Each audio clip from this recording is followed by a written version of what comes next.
Muy buenas tardes, hermanos. Preparémonos para alabar a nuestro Dios esta tarde en el himno 572 de nuestros himnarios majestuosos, Siervos de Jesús.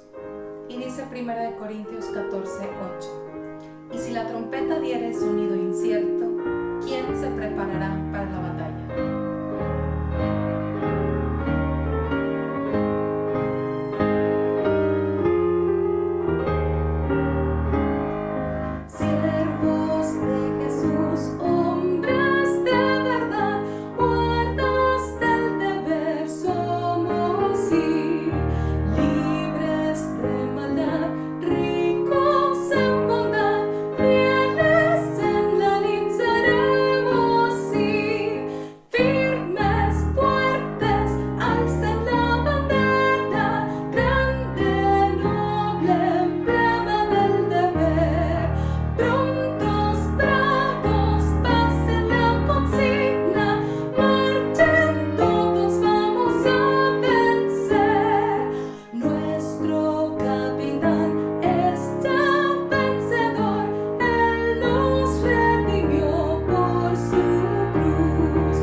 Servid a Jehová con alegría, venid ante su presencia con regocijo.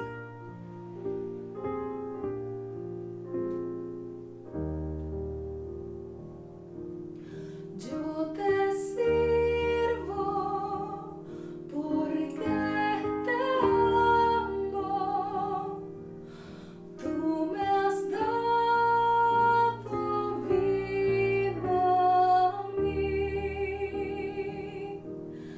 No era nada y me buscaste, tú me has dado vida a mí.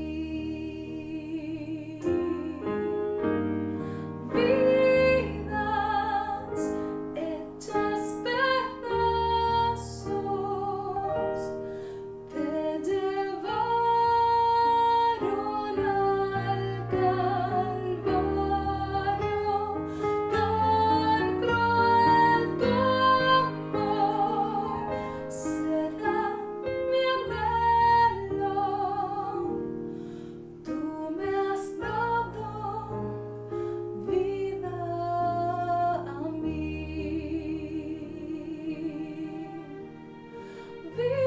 Vidas hechas pedazos te llevaron al Calvario. Tan cruel tu amor será mi anhelo. Tú me has dado vida a mí.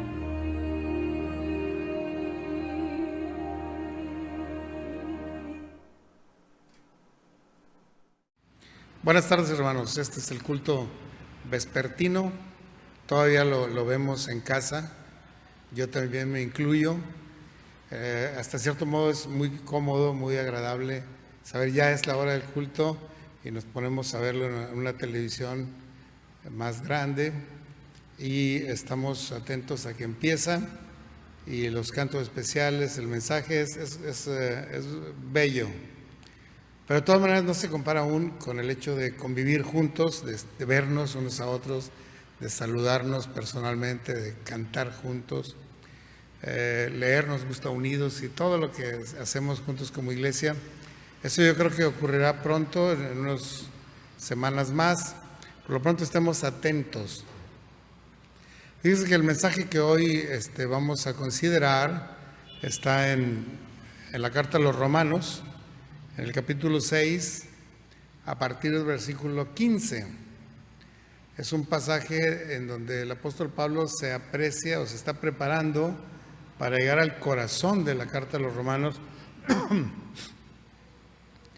cuando se ve el pecado, cuando se ve el amor de Dios y cómo nos hace más que vencedores en todas las cosas. Pero en este capítulo 6 toca un asunto muy interesante. Cómo después de haber aceptado a Cristo, pasamos de ser siervos del pecado a ser siervos de la justicia. Es un cambio de vida totalmente, es un cambio de dirección, un cambio de propósito, un cambio de persona totalmente. Como dice allá en Corintios, ¿verdad? De modo que si alguno está en Cristo, nueva criatura es, y las cosas viejas pasaron, todas son hechas nuevas. Y aquí estamos viendo el fondo profundo espiritual de esta enseñanza. Hemos sido siervos del pecado antes, de aquí en adelante seremos siervos de la justicia. Es una condición que el mundo no explica, el mundo no lo puede explicar, ni las ciencias conductistas y psicológicas y cosas así, en que piensa que sí puede haber traumas, experiencias, situaciones, condiciones, es que una persona cambia su forma de ser, pero nunca es tan dramático el cambio que puede producir la ciencia, ni la medicina, ni la psicoterapia, ni nada. Solamente el Señor cambia así a una persona, de ser un siervo del pecado a ser un siervo de la justicia. Ese es el más grande milagro que ocurre en nuestra vida al ser salvos, porque es más que una creencia, más que una filosofía, más que una teoría, es una tremenda realidad. Y eso es lo que realmente toca a otras personas y toca a nuestra familia y toca a nuestros hijos, porque ellos se enteran de que somos siervos de la justicia, ya no más siervos del pecado. Vamos a ver en este pasaje que está en Romanos 6,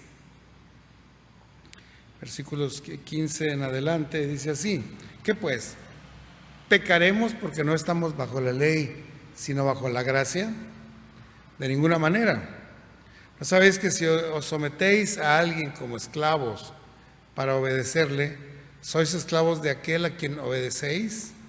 Sea el pecado para muerte, o sea la obediencia para justicia. Pero gracias a Dios que aunque erais esclavos, habéis obedecido de corazón a aquella forma de doctrina a la cual fuisteis entregados. Y libertados del pecado, viniste a ser siervos de la justicia. Hablo como humano, por vuestra humana debilidad, que así como para iniquidad presentasteis vuestros miembros para servir a la inmundicia y a la iniquidad, así ahora para santificación presentad vuestros miembros para servir a la justicia. Porque cuando erais esclavos del pecado, erais libres acerca de la justicia. Pero ¿qué fruto teníais de aquellas cosas de las cuales ahora os avergonzáis? Porque el fin de ellas es muerte. Pero ahora que habéis sido libertados del pecado y hechos siervos de Dios, tenéis por vuestro fruto la santificación y como fin la vida eterna. Porque la paga del pecado es muerte, pero la dádiva de Dios es vida eterna en Cristo Jesús, Señor nuestro. Este último versículo lo sabemos de memoria todos y se lo repetimos a cualquier persona que estamos discipulando o que estamos evangelizando, que porque la paga del pecado es muerte, pero la dádiva de Dios es vida eterna en Cristo Jesús, Señor nuestro. Ahora, cuando leemos los versículos anteriores, nos damos cuenta de qué se refiere Pablo.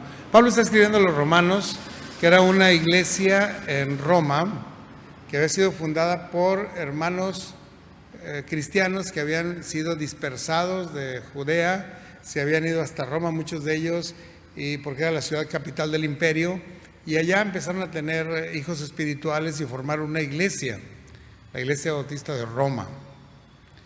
Pero ninguno de los discípulos, ni Pedro, ni Juan, ni Jacobo, ni Andrés, ni Tomás, ni Bernabé, nadie había ido a Roma a doctrinar y hacer crecer la iglesia de Roma. Así que Pablo tenía como una meta, como un propósito final de su vida, el poder llegar hasta Roma y dedicar el tiempo que dedicó, por ejemplo, en Corinto, en Éfeso, en otras ciudades, para ministrar, doctrinar y discipular a los cristianos de Roma. El Imperio Romano, que fue muy duro y muy fuerte y muy asesino, si ustedes quieren, también tenía cosas muy buenas.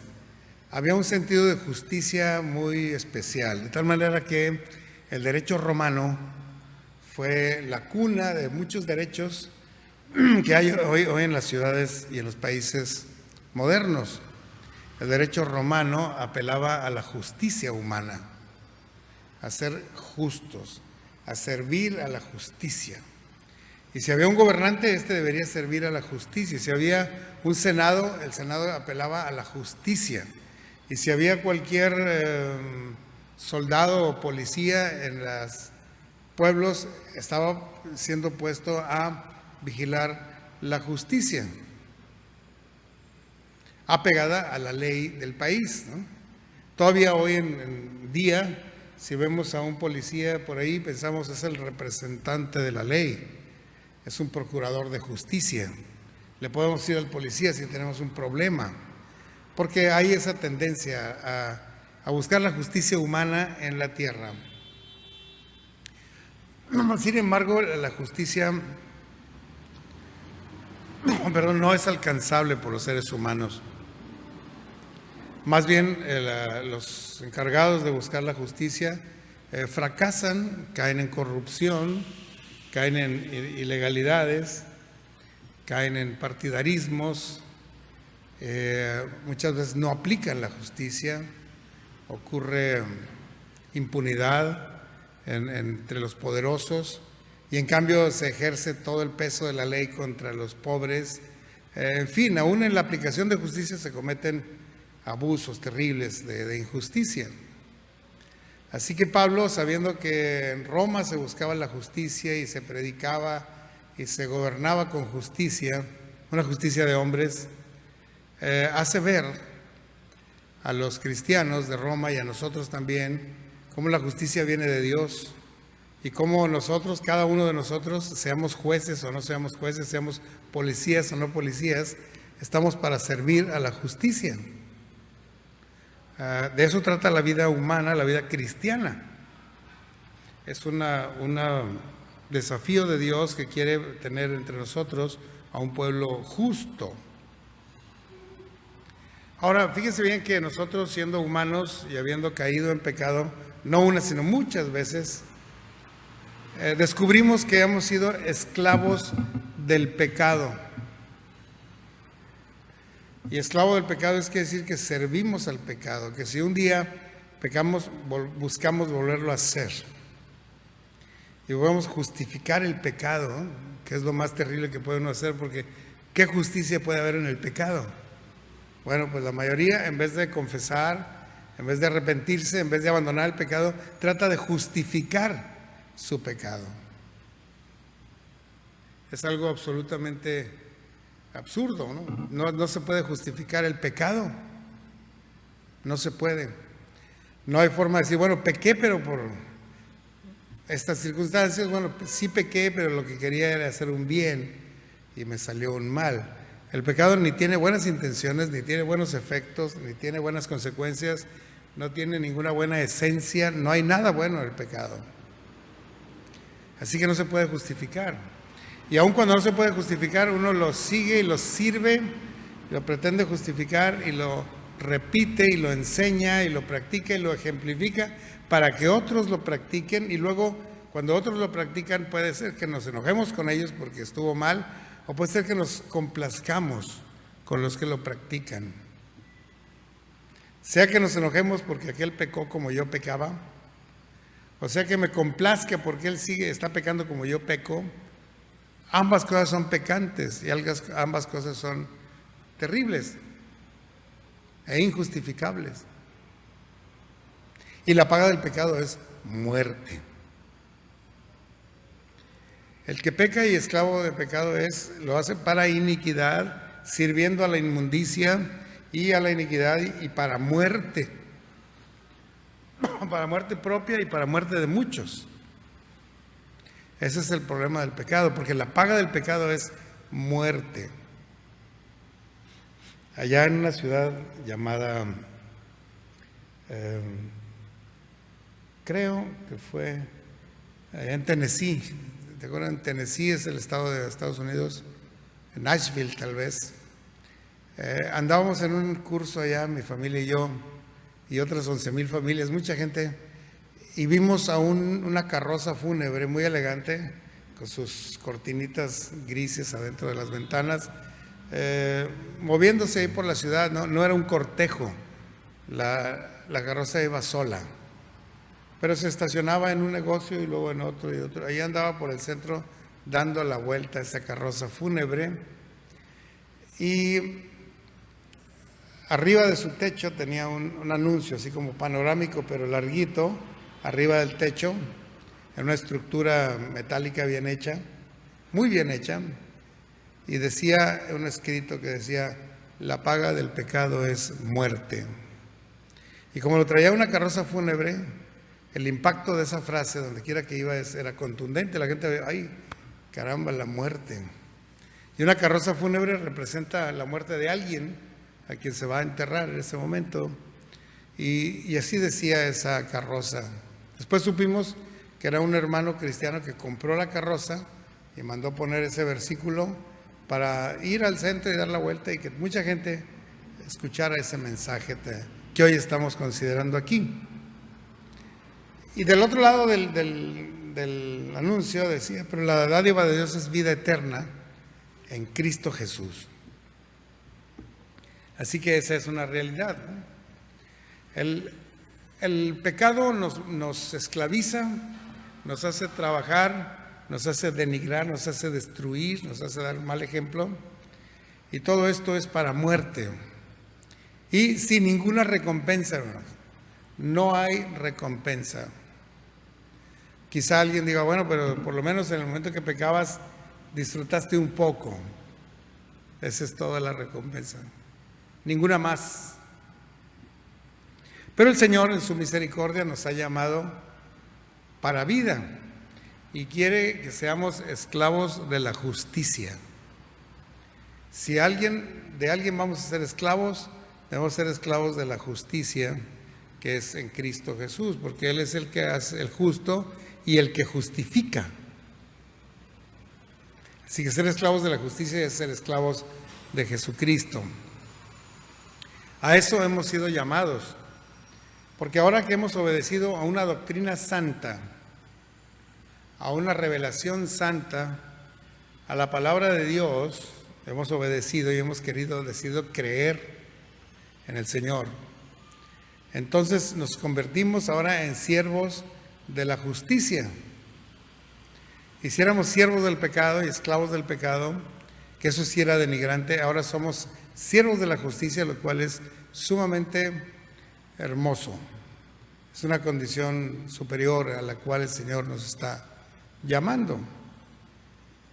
Somos ahora siervos de la justicia, y como fruto de esta servidumbre a la justicia ocurre en nosotros una bendición que se llama la santificación. Dice ahí: tendréis como fruto la santificación. y como fin la vida eterna. Eso es hermoso, ¿no? No solo el Señor nos ha llamado de dejar de ser siervos del pecado, sino nos invita a recibir su palabra y ser siervos de la justicia y convertirnos en santos en un proceso continuo, creciente de santificación y como fin, cuando la muerte ocurra, la vida eterna. Si el pecado llevaba a muerte y a muerte eterna, la justicia nos lleva a santidad y a vida eterna. Es un destino muy distinto el que tenemos en Cristo Jesús. Ahora, si ustedes recuerdan lo que hemos estado viendo entre semana en los devocionales nocturnos, fue la ley que Dios dictó a Moisés allá en el monte Sinaí. Moisés sacó al pueblo de Egipto, lo trajo hasta el pie de la montaña y entonces fue invitado a subir a la montaña para verse con Dios. Y Moisés subió a la montaña obedientemente, el pueblo se quedó a las faldas del cerro, lejos, escuchaba los truenos, veía la luz, veía las nubes, pero no veía a Dios, no entendía las palabras de Dios, pero Moisés subió y Dios le permitió ver su gloria, aunque de espalda vio la gloria de Dios. Y luego vio la gloria de Dios en el escrito de su ley. Porque la ley de Dios es la voluntad de Dios, es el propósito de Dios, es el plan de Dios, es la justicia de Dios, está expresada en la ley que Dios dio a Moisés. Y precisamente porque quería que su pueblo, que estaba ahí abajo, fuera un esclavo de la justicia. Un pueblo que entendiera la ley de Dios, que entendiera la voluntad de Dios, que entendiera el propósito de Dios, y se dedicara a trabajar para la justicia, en un proceso de santificación más y más, porque Dios quiere a un pueblo santo. Así es como Moisés ha estado revelando, o Dios ha estado revelando a Moisés cada uno de los mandamientos, y cada mandamiento es un paso de santificación, un paso de crecimiento, de servir a la justicia. Y cuando servimos a la justicia toma posesión. Y toma posesión en nuestra vida. Y luego toma posesión en vida de otros. Por eso vale la pena ser esclavos de la justicia. Hay gente que se siente orgullosa de trabajar, por ejemplo, en el Seguro Social, porque hacemos mucho trabajo de sanidad a las personas. Otros se sienten orgullosos de pertenecer al ejército, porque el ejército protege a la nación. Otros se sienten felices de trabajar para el gobierno de los Estados Unidos, porque el gobierno de Estados Unidos es un gobierno de justicia. Sin embargo, la justicia verdadera, que es la justicia de Cristo Jesús, es la verdaderamente grande oportunidad de servir. Aquí estamos obedeciendo a la justicia y entonces estamos creciendo en santidad y entonces vamos hacia vida eterna, por la gracia de nuestro Dios. En esos devocionales de entre la semana estuvimos viendo uno por uno los aspectos de la santidad que Dios quiere para nosotros. Porque hay gente que dice, pues ser santo es no haber cometido nunca ningún pecado. Y la mayor parte de los santos que hay en las iglesias, que están así en figura, pues son gente que vivió hace 300, 700, 1000 años y que se supone que nunca pecaron. Ese es el concepto de santidad mundano. Un mundano es el que dice, un santo es uno que nunca pecó. Ahora, si se le quiere canonizar y reconocer ante la iglesia, ese santo debe también demostrarse que hizo por lo menos algún milagro. Y para muchos, pues, un santo es uno que nunca pecó o es algo que hace milagros. Y por supuesto que ese tipo de persona no existe. Ni lo debemos adorar, ni servir, ni imitar, ni nada, porque no existieron. Y si existió alguien que llevaba su nombre, realmente no fue un santo sin pecado, sino que fue una buena persona. Pero el Señor nos da otro concepto de la santidad. Y el concepto de la santidad está expresado en la ley. Y para eso les invito a seguir los devocionales nocturnos, pero ahorita les voy a mencionar los que hemos visto hasta el momento, ¿no? La primera evidencia que estás llamado a santificación y que has iniciado un proceso de santificación es que conoces a Dios. Sabes quién es Dios y quién es su Hijo Jesucristo y lo sigues. Y lo sigues quiere decir, lo estudias, vienes a los cultos, quieres aprender más de Él, oras a Él. Ese es un principio de santificación. Has conocido a Dios, has aceptado a Jesucristo. Segunda evidencia de que estás siendo santificado es que amas la palabra de Dios. No solo el libro en sí, que está bien bonito, sino el contenido y el mensaje y la palabra de Dios. La amas. Tercer cosa que indica que estás en un proceso de santificación es respetar a tus padres. Respetarlos, honrarlos, admirarlos, servirlos, porque tus padres son el líder que Dios puso sobre ti para bendición. Entonces tú con ellos estás reconociendo la bendición de Dios que te dio a sus padres, a los cuales debes respetar. Si alguien no respeta a sus padres, se burla de ellos, los menosprecia, no ha conocido a Dios, no es santo, no está creciendo en santidad. Nadie que menosprecie a sus padres crece en santidad. Crece en iniquidad, en maldad, en pecado, pero no en santidad. Otra evidencia que Dios le dio a Moisés de un pueblo santo es que respeten el día del Señor. El día del Señor es especial para considerar su palabra, para adorar su nombre, para congregarse con el pueblo santo. Es un día de fiesta, de gran gozo espiritual. Entonces, alguien que menosprecia el domingo o el día de culto o la reunión, y dice, no, hoy no vamos, mejor vamos al fútbol, mejor vamos a trabajar, me voy a dormir. Cosas así, es que no ha conocido a Dios, no está creciendo en santidad, no es siervo de la justicia, no. La realidad es que a nosotros nos da gozo que llegue el domingo, no por el fútbol o por nada, sino porque vamos a congregarnos para alabar el nombre del Señor. El quinto paso que hemos visto en esta semana, porque lo estamos viendo muy seguido, es las ofrendas dignas, hermano. Cuando alguien decide ofrendar su vida al Señor, es que ha conocido a Dios, ha crecido en santidad y es un santo de Dios. Ponle que no vas a ofrecer tu vida, sino vas a ofrecer tu tiempo disponible, tus dineros, tus ofrendas. Si damos ofrendas cuantiosas, si damos ofrendas respetables, es que hemos conocido a Dios y estamos creciendo en santidad.